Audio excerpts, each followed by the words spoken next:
오늘 사사기 4장의 네 번째, 오늘은 아주 가볍게 보는 내용입니다. 우리 자하론하고 있는 거 아시죠? 네, 자하론하고 있습니다. 자, 겐 사람 헤벨이 게데스 부근에 정착했다는 이야기입니다. 자, 11절 같이 읽겠습니다. 시작. 모세의 장인 호밥의 자손 중 겐 사람 헤벨이 떠나 게데스에 가까운 사나님 상수리나무 곁에 이르러 장막을 쳤더라. 아멘. 여러분, 모세의 장인이 누구예요? 이드로죠. 이드로죠. 그런데 또 다른 이름도 있어요. 뭐라고 말해요? 르우엘이라고도 얘기하죠. 그런데 여러분들이 읽을 때는 뭐야? 호밥도 또 이름인가? 이런 생각을 할 거 아닙니까? 그런데 호밥은 이드로의 아들입니다. 됐죠? 이드로의 아들입니다. 자, 그러니까 이게 뭐냐면 우리가 그 역사적으로 기록을 남기잖아요. 기록을 남기는데 성경이 이런 걸 알아요.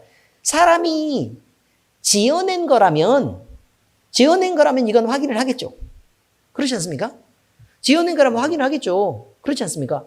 확인을 해서 모세의 장인 이드로, 르우엘 뭐 이건 당연히 확인을 하겠죠. 그런데 그냥 감동되는 대로 자기가 기억이 나고 자기 마음이 움직이는 대로 쭉 이렇게 성령의 감동을 따라 써온 것이 성경입니다. 그런데 사사기도 마찬가지로 동일한 기록으로 이렇게 적혀 있는 것입니다. 그런데 문제는 뭐냐면 호밥의 자손이라는 건 알았는데 호밥이 누굴까? 모세와 연관이 있고 모세의 장인 그 가족인데 그래서 모세의 장인이라고 생각을 한 거예요. 그래서 그냥 이렇게 기록되어 있는데 실제로는 모세의 장인은 누구라고요? 이드로입니다. 이드로. 자, 이거는 알아두시는 게 좋습니다. 그 다음에 이드로는 미디안의 제사장이자 모세의 아내 십보라의 아버지입니다.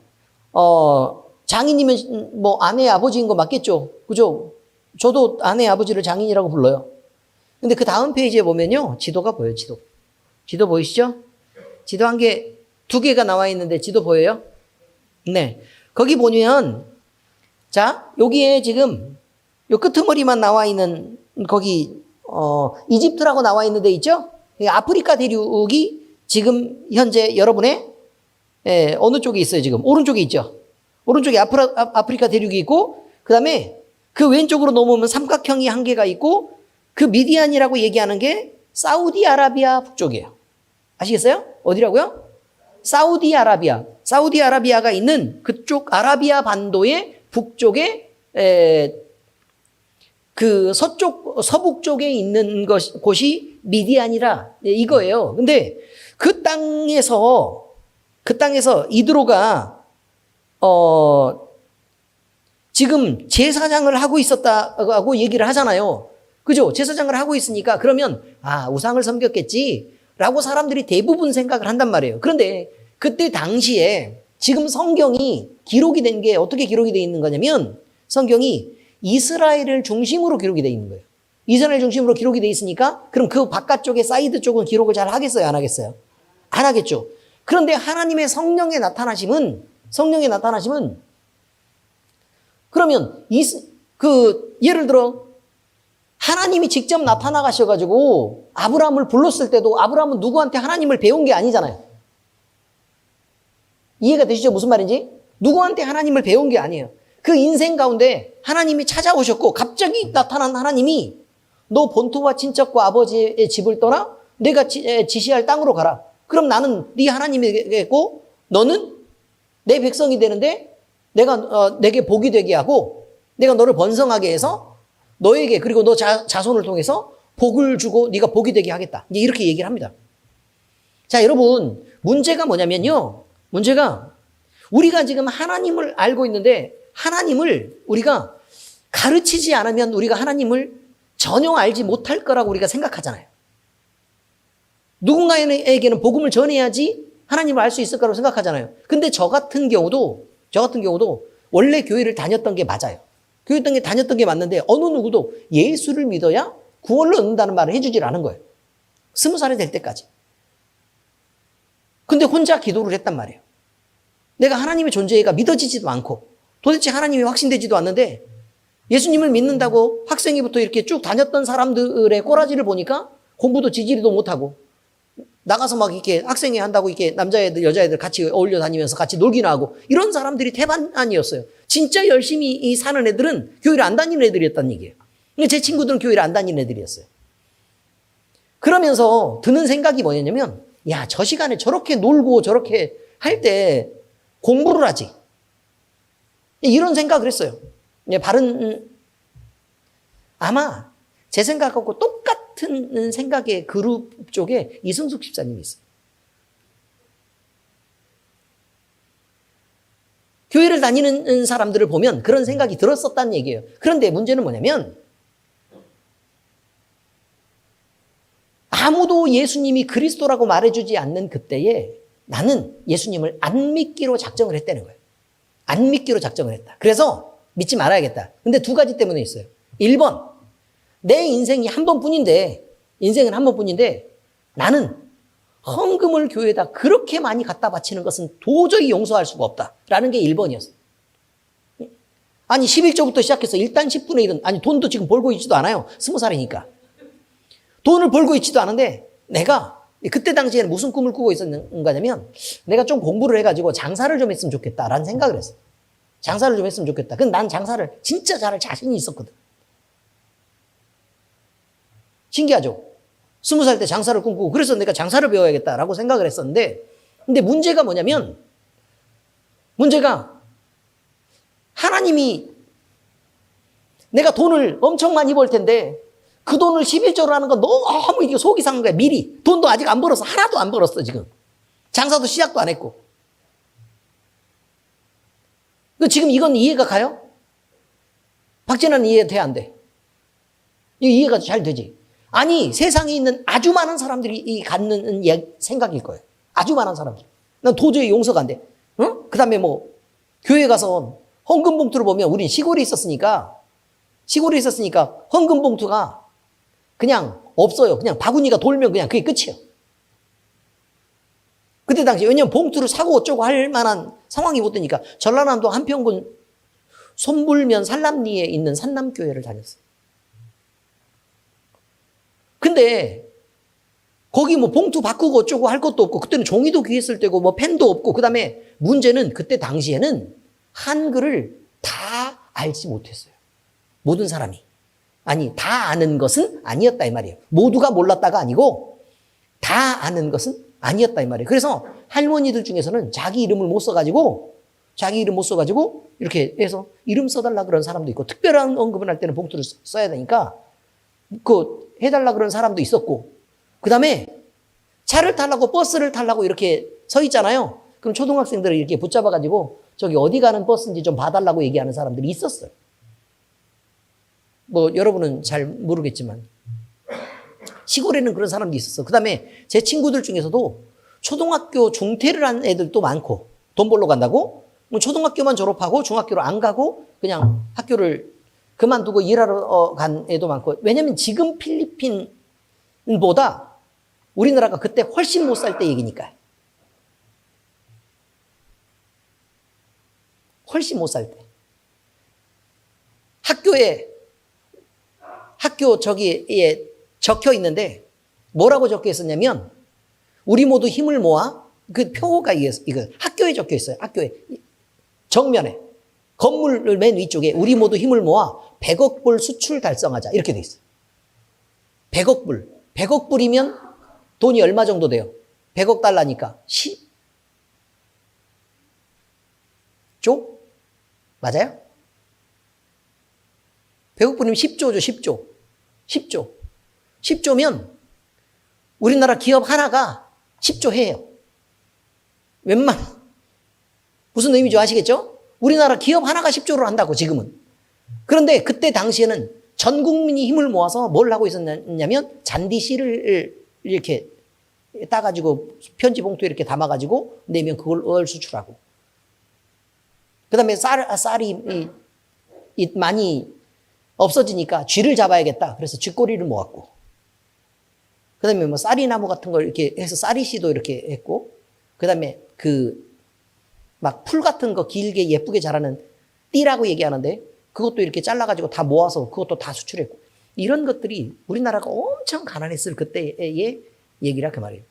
그런데 하나님을 믿으니까 하나님을 섬기고 그때 얼마나 뜨겁게 하나님을 우리나라 사람들이 새벽 기도를 엄청 하면서 얼마나 하나님을 뜨겁게 사랑했던지 하나님 은혜를 주셔서 우리나라가 이렇게 성장할 수 있도록 도와줬다는 얘기예요. 근데 그때 당시에 어떤 민족도요, 우리나라가 그때 품었던 하나님처럼 더 뜨겁게 하나님을 사랑하기가 어려울 거예요. 뭐 예를 들어 중국이나 동남아시아나 성령의 역사들이 나타난다고 얘기하지만 그때 우리나라처럼 뜨겁게 성령의 운동이 일어나서 온 나라가 뜨겁게 기도하고 하나님을 막 만나고 싶어서 안 달랐었던 그런 때는 존재하지 않을 거라고 봐요. 그냥 그랬었다는 거예요. 그래서 지금 우리가 이렇게 나아졌다는 거예요. 근데 문제는 뭐냐면 하나님이 20살 때 내가 그렇게 하고 있었을 때 갑자기 저를 찾아오셔서 뭐라고 말씀하셨냐면 내가 여기 있다고 얘기했어요. 내가 여기 있다. 그래서 나는 하나님을 부인하고 싶어도 부인할 수 없어서 그래서 예수님을 믿게 된 거예요. 그래서 하나님을 만나서 그 하나님을 그리고 나서 성경을 읽은 거예요. 그러니까 하나님을 안 것이 하나님이 찾아오시고 안 것이 먼저고 성경 말씀을 그래서 자 나에 대해서 더 알고 싶으면 성경을 읽어라고 하나님이 하셨기 때문에 그 성경을 읽은 거예요. 그리고 그때 말씀의 은사를 받았고 그래서 하나님의 마음이 이해가 되고 막 그것 때문에 아파했고 그리고 그렇게 많이 하나님이 막 이렇게 자기 마음을 이렇게 당신의 마음을 저한테 던져주었을 때 감당하지 못할 만큼의 그 놀라운 일들이 많이 이렇게 있었다라고 얘기하는 거예요. 뭐 일일이 말할 수는 없지만. 그리고요. 그러면 아브라함을 찾아갔던 것처럼 또 사도 바울을 만나러 예수님이 그 시간에 나타났던 것처럼 그리고 저를 찾아왔던 것처럼 또 하나 어떤 사건이 있냐면 선교사님이요. 시베리아 쪽으로 복음을 들고 가본 거예요. 근데 그쪽에는 아예 복음이라는 게 전해진 적이 없는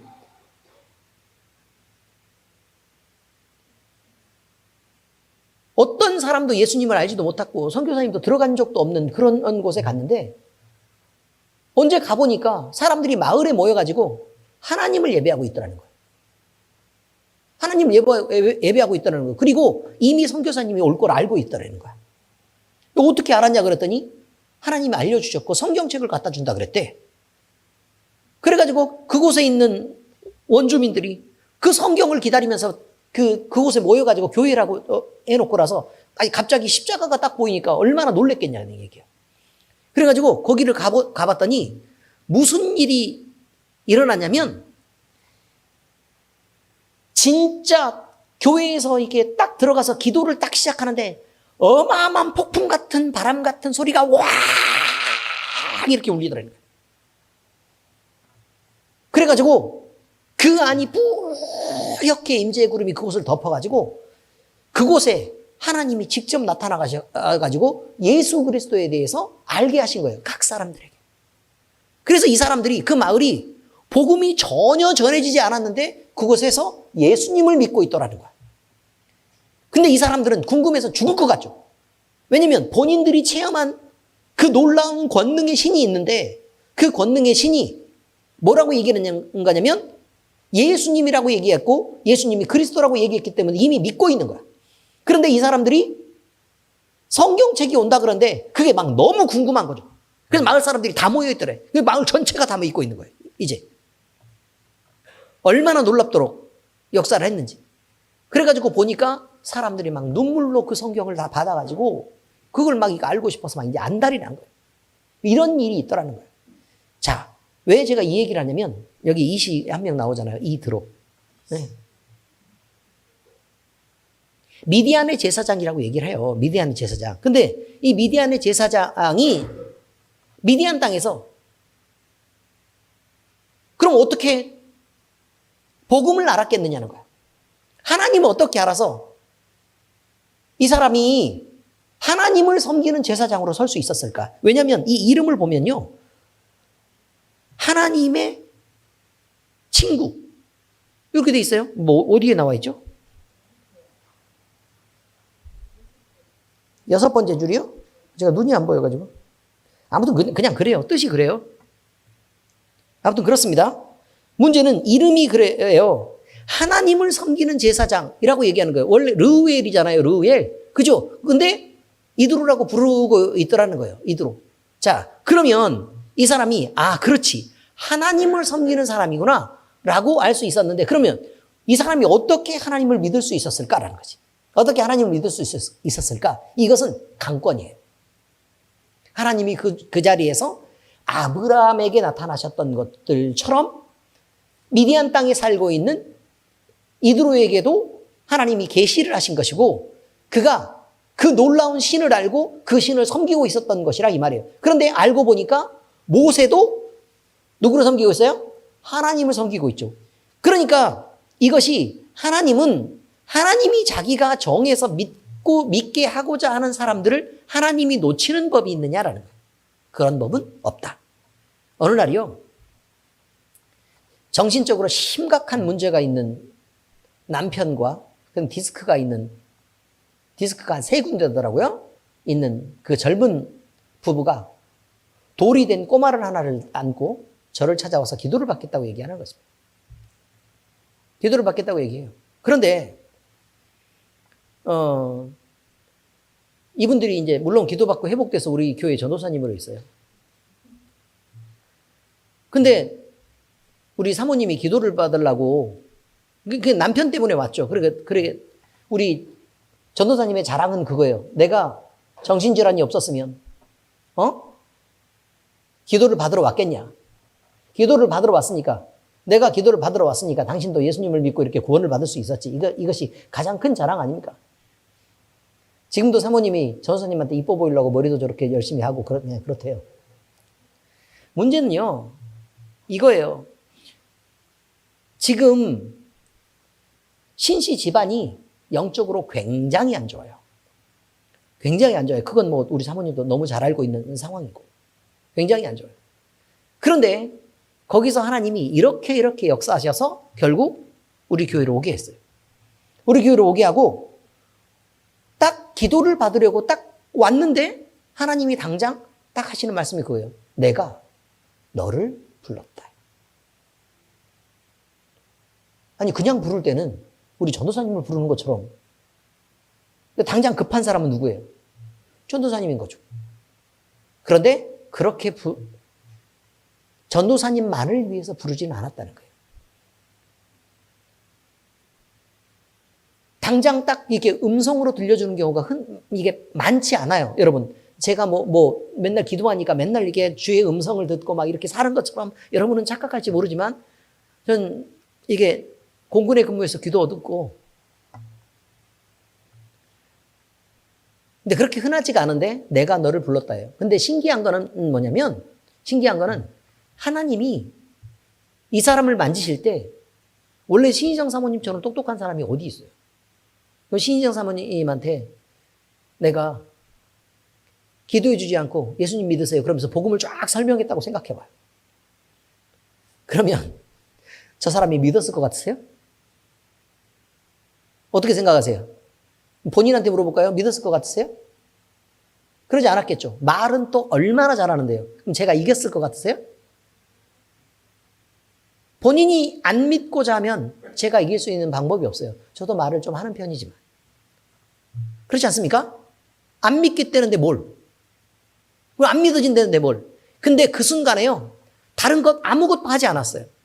그냥 딱 기도를 한 거예요. 그런데 어떤 의심도 없이 믿어졌다는 게 문제인 거예요, 이제. 얼마나 놀라운 일인지 몰라요. 내가 너를 불렀다.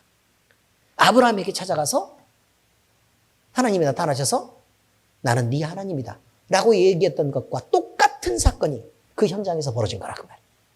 똑같은 사건이. 이도로에게도 마찬가지고, 그 시베리아에 마찬가지고, 저에게도 마찬가지고 동일한 하나님이에요. 하나님은 어떻게 알 수 있어요? 우리가 만나야 알아요. 성경책 읽어가지고 하나님 알 수 있다 그랬어요? 없다 그랬어요? 없다 그랬어요. 분명히 말했어요. 자, 다시요. 많은 사람들이 그럼 성경 공부해가지고 여러분이 하나님 알 수 있어요? 없어요? 없어요. 그럼 뭐하러 성경을 보고 성경을 읽고 성경 공부를 왜 하냐 이거예요. 그거는 하나님이 계시하셨을 때 이 하나님인 걸 알게 하기 위해서 그런 거예요. 성령의 감동이 아니면 절대로 하나님이 하나님인 걸 몰라요. 중요한 건 이거예요. 우리 모든 사람들이 지금 제가 이번 주에 다른 그 목사님하고 같이 얘기를 하면서 이거예요. 엄청 큰 교회에서 부흥을 엄청 부흥하는 큰 교회 얘기를 했어요. 근데 본인이 거기에 목사님 두 번째 있는, 그러니까 담임 목사님 외에 그 부목사님으로 이렇게 있으면서 엄청난 부흥을 같이 일으키고 대단한 역사를 봤다는 거예요. 근데 문제는 뭐냐면 이 사람들이 물 밀듯이 밀고 들어오는데 정말 감당을 못하게 밀고 들어오더라는 거예요. 그래서 엄청나게 부흥을 했대. 그래서 목사님도 엄청 유명해지고 이렇게 됐는데 이 사람들이 썰물처럼 빠져나가더래요.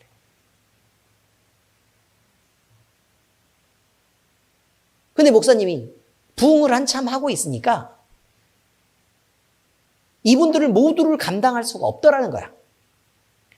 그래서 교인들을 일일이 챙길 수도 없었고.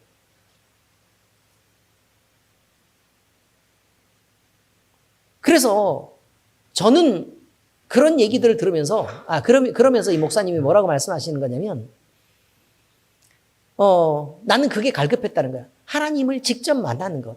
그리고 살아계신 하나님에 대한 증거와 역사들이 난 너무 궁금했다는 거야. 하나님이 진짜 살아계시다는데 사람이 많이 모이는 걸로 성공과 실패를 얘기하고 교회가 돈이 많고 또 발언권이 세지고 정치적으로 힘이 생겨서 그 지역을 장악하는 그것으로 교회의 성공과 실패를 얘기하는 이 세상에서 자기는 그 허무함을 이게 뭐 어떻게 해결할 방법이 없다는 거예요. 그래서 기도하기 시작했대요. 그래서 거기에서 빠져나온 거예요. 그리고 지금 이쪽으로 옮겨가지고 이제 목회를 30년을 하신 거예요. 그러면서 본인이 이제 하나님을 만나고 싶어서 매달렸던 그 수많은 막 집회도 찾아다니고 성령의 역사가 일어난다 그러면 안 가본 곳 없이 막 사모님하고 둘이서 다 가보고 이렇게 했는데 결국 하나님은 어디서 만났냐면 본인이 본인의 교회에서 기도를 하면서 만난 거예요. 그래서 그 놀라운 역사들이 막 벌어지기 시작하는데 대단했었다고 얘기를 하더라고요. 그러면서 여러 가지 얘기를 했었는데, 뭐 그거는 뭐 우리가 듣기에는 뭐 하나님이 뭐 그냥 당연한 거 아니야? 그냥 이런 정도의 이야기인데 사람들이 보기에는 말도 안 되는 놀라운 기적과 역사들이 이렇게 벌어진 거죠. 자, 여러분, 우리 인생에서 중요한 것은요, 큰 교회를 다니는 것입니까? 대단히 많이 부흥하는 어마어마하게 큰 교회를 다니는 것이 그래서 우리 인생의 목표입니까? 큰 교회는 여러분들 알아줍니까? 큰 교회 지역장 어떻습니까? 여러분, 그것이 자랑이 되면, 그것이 대단해 보이면 난 이미 세상 사람이라는 거예요. 내가 하나님을 내가 만나지 옆 사람 다 만나고 나만 못 만나면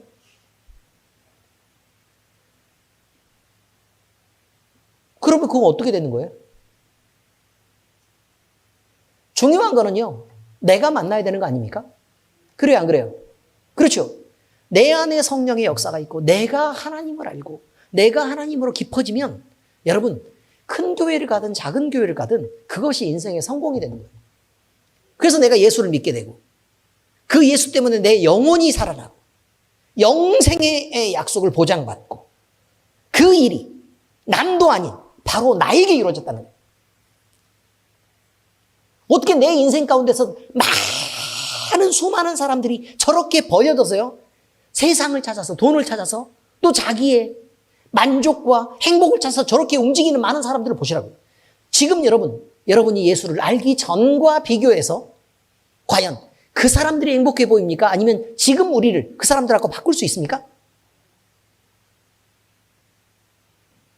우리가 가진 것이 얼마나 완벽하고 또 얼마나 온전하고 얼마나 가치 있는 것인지 우리가 모르고 넘어갈 때가 너무 많다는 것입니다. 우리가 하나님을 처음 만나고 그 귀한 것들을 받아들였을 때 우리 안에 역사하는 그 성령의 역사들을 우리가 스스로 체험하고 있었을 때 그 놀라움들과 그 존귀한 하나님에 대한 그 알아가는 그 지혜와 지식들이 이 세상과는 너무도 달랐기 때문에 우리가 그 귀한 가치를 인정하고 주님을 평생 섬겨도 우리는 내 것이 아깝지도 않고 내가 고되지도 않은 그 일을 선택해서 그 길을 가기로 한 거 아니냐 이 말이에요. 우리는 이것이 중요합니다. 하나님을 이용해서 세상 사람들이 많이 요구하고 또 많이 원하는 그것을 얻으려고 하나님을 믿고 있는 게 아닙니다. 그게 가치가 없고 그게 허무하기 때문에 그걸 버리고 주님을 섬기는 것입니다. 여기까지 우리가 가지 못하면 우리가 우리 주님을 진짜 우리 마음의 중심에서 모셔야 되는 그 부분에서 성공하기가 어렵다고 얘기하는 것입니다. 우리가 자아가 드러나는 것은요, 자아가 드러나는 것은 이렇게 여전히 우리가 세상과 묶여있고 얽혀있을 때의 이야기입니다. 그런데 우리 자아가 적어도 얼마만큼 주님을 향해서 얼마만큼 우리 이 자아가 없어지고 씻겨지고 우리가 좀 사라지고 나면 우리 주님이 너무 귀해지고 나면 그 다음부터는 우리 주님이 우리를 찾아오셔서 말씀하실 때 들을 수 있는 귀도 생기고 주님이 우리에게 주님을 나타내실 때에 이해할 수 있는 지혜들도 그때 생기는 거죠. 여전히 세상이라는 필터를 거두지 않았을 때 우리 주님은 아무리 찾아오셔도 우리는 문을 걸어 잠그고 있는 것 외에는 없는 것입니다. 그러니까 볼지어다 내가 문 밖에 서서 두드리노니 누구든지 내 음성을 듣고 문을 열면 내가 들어가 그와 더불어 먹고 그는 나와 더불어 먹으리라라는 말씀이 그래서 있는 거예요. 왜 그 말씀이 있겠어요? 지금 성경은 누구를 위해서 기록된 말씀이에요? 믿는 사람들이요. 그 믿는 사람들에게 그 뭐하러 그 말을 쓰냐고. 쓰면 뭐예요? 여러분은 다 예수님을 영접했다고 얘기를 하잖아요. 우리 마음속에 누가 있다고요? 주님이 계시다고 다들 말한다고요. 주님이 계신다고 다들 그렇게 얘기한다고요. 그런데 왜 성경에는 그 얘기를 왜 썼을까 그러면? 아니 다 계시는데 뭐하러 써요 그걸?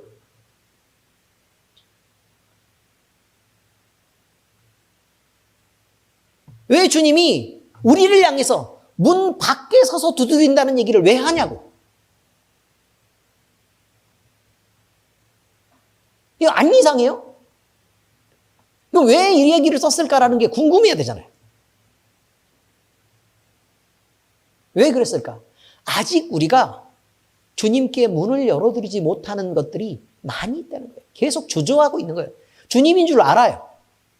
밖에 계시는 분이 주님인 걸 안다고. 문 밖에 서서 두드리는 분이 주님인 걸 알아요. 왜?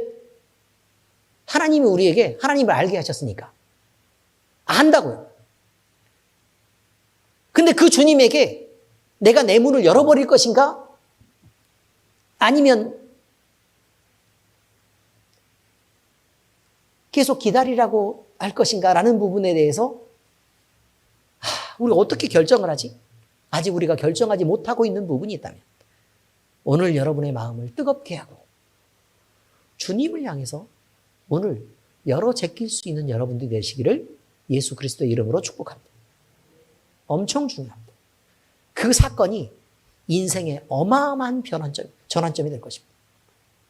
인생의 어마어마한 전환점이 돼요. 근데 인생이 별로 바뀌지 않았다면 아직 그 일이 이루어지지 않은 것입니다.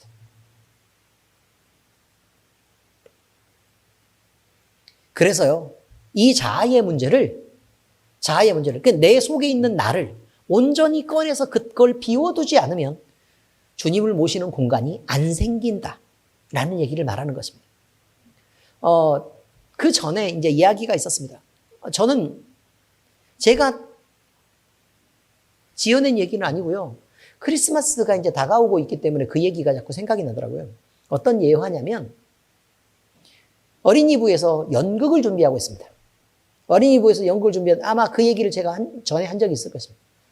근데 그 요셉과 그다음에 예수님을 된 마리아가 이제 호적을 하러 이렇게 가면서 뭐 추워서 오돌오돌 떨면서 여관의 문을 두드리는 것입니다.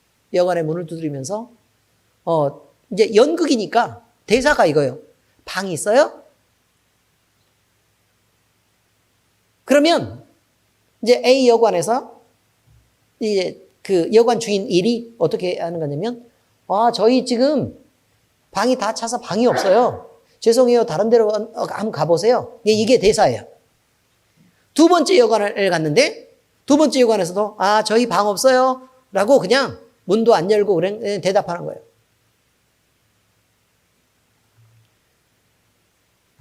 이제 여관 주인 3이 있습니다. 그 어린인데요. 대사는 되게 간단해요. 저희 방 없어요예요. 대사가 뭐라고요? 저희 방 없어요. 저희 방 없어요인데 예수님하고 이게 요셉하고 마리아가 이렇게 했는데 우리 예수님이 찾아오셨는데 저희 방 없어요를 얘기를 해야 되는 거예요. 연극인데 그럼 연극이면 하면 되잖아요.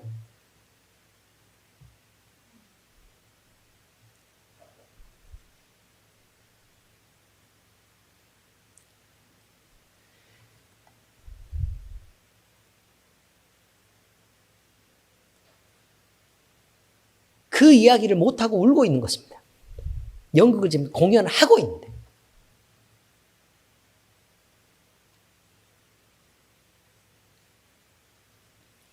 나는 우리 예수님이 찾아오셨을 때 여기에는 방이 없어요라는 얘기를 못하겠다는 거예요. 그래서 그 추위에 내몰리고 마구간에 들어가기는 못하겠다는 거예요.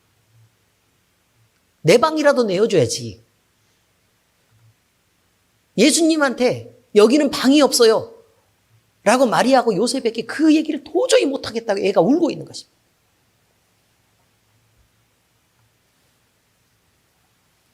그 마음이 너무 이렇게 전해져요.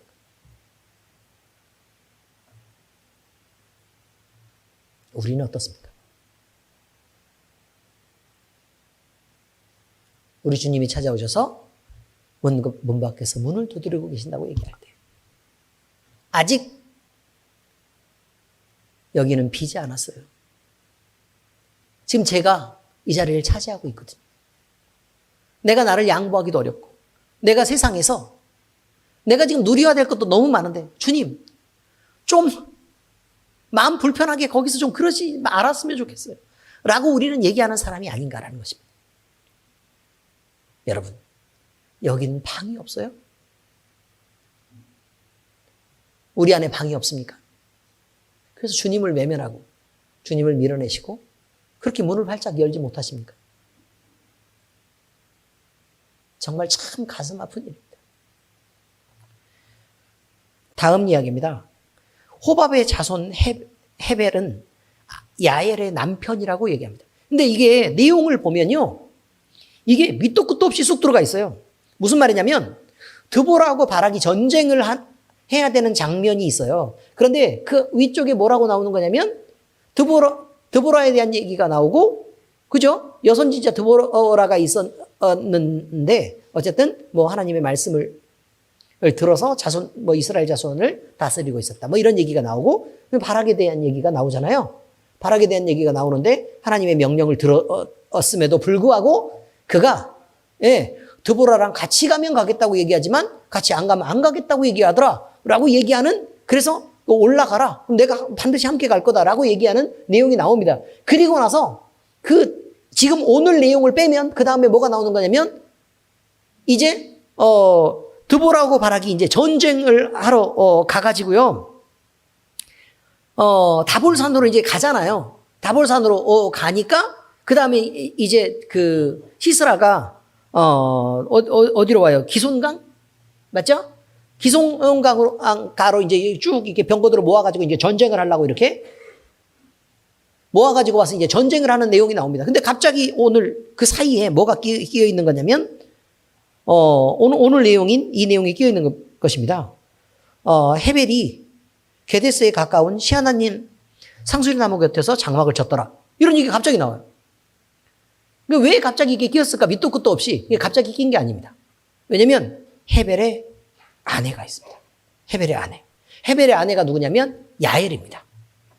근데 야엘인데 이 야엘이 시스라를 죽인 여인입니다. 그럼 영광을 누가 차지하게 됐어요? 그 놀라운 일은 누가 했어요? 야엘이 한 거예요. 근데 우리가 이제 이걸 알아야 돼요. 그러니까 전쟁의 기사를 쭉 얘기하다가 시스라가 죽는데 어떤 여인이 시스라를 죽였다. 그럼 그 일을 누가 하게 했느냐? 하나님이 그의 손에 붙였다는 얘기예요. 그의 손에 붙였다. 자, 근데 거기 지도를 보면요. 어디에 살았다고요? 미디안 땅에 살았다고요. 미디안 땅에. 미디안은 아라비아 반도의 북쪽이니까, 그죠? 이스라엘 쪽으로 보면 이스라엘의 한참 남쪽입니다. 예, 그렇죠? 한참 남쪽인데 지금 보니까 그 사하나님이라고 지금 나와 있는 내용을 보니까요. 갈릴리라고 있고 갈릴리 아래쪽에 사하나님의 상수리가 있다라고 지금 나와 있어요, 안 나와 있어요? 지도에 보니까. 나와 있죠. 그럼 갈릴리는 자, 이거 보세요. 지금 미디안 땅은 여기에 있어요.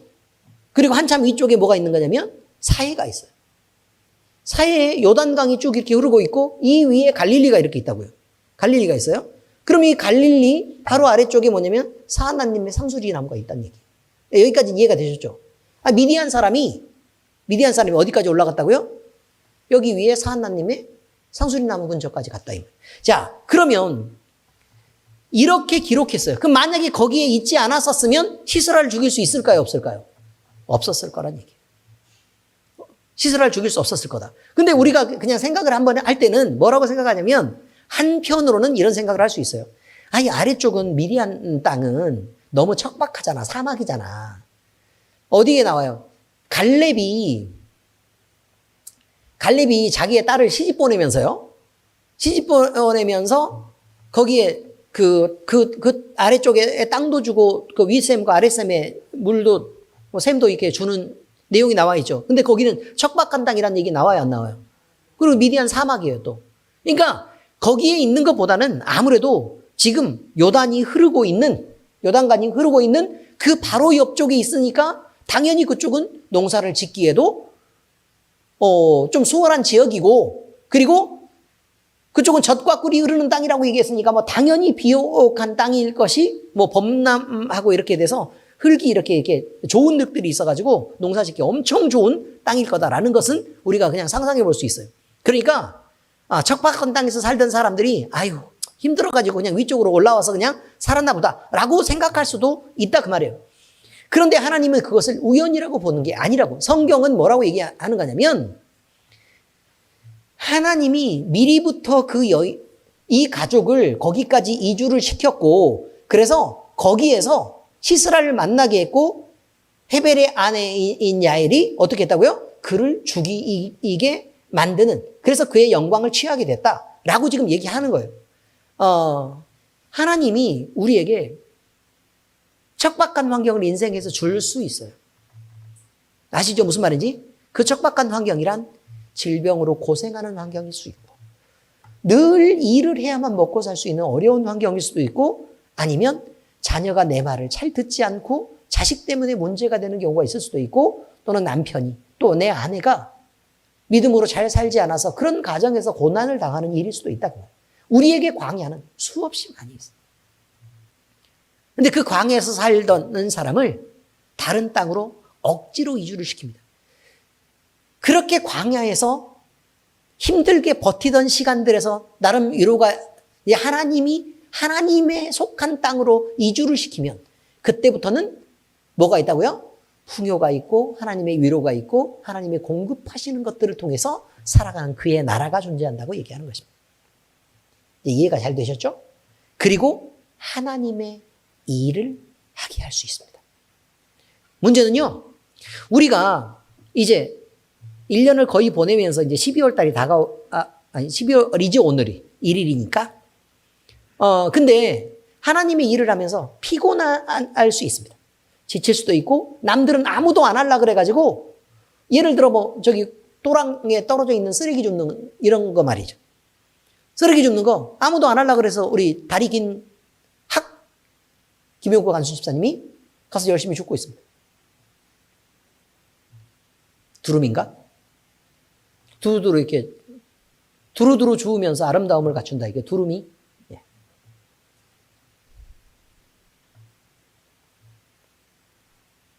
근데 문제는 이거예요. 이렇게 일을 하게 했는데 고생스럽단 말이야. 남들은 안 하고. 그 다음에 아무도 손이 안 닿는 곳에 이승수 집사님이 열심히 비눗방울을 뿌려가면서 열심히 지금 유리창을 닦는 일이나 아니면 주방에서 열심히 요리를 하면서 고생하는 일들이나 아니면 화장실을 청소하는 일들이나 이런 모든 일들은 힘들 수 있다고 얘기하는 거예요. 근데 주님의 일을 할 때 우리는 주의 종이니까 당연히 해야 될 일이라고 성경은 얘기를 하고 있어요. 당연히 해야 될 일이다. 그런데 성경에 다른 표현들을 보면 그가 영광을 얻고 있다고 얘기해요. 고생한다고 얘기를 안 하고 뭘 얻고 있다고 얘기한다고요? 영광을 얻고 있다고 얘기해요. 영광을 얻고 있다. 야엘이 마찬가지입니다. 하나님이 공급하시는 그 땅에서 풍부하게 잘 먹고 잘 살았어요. 근데 시스라를 죽인 일이 있었다 그 말이에요.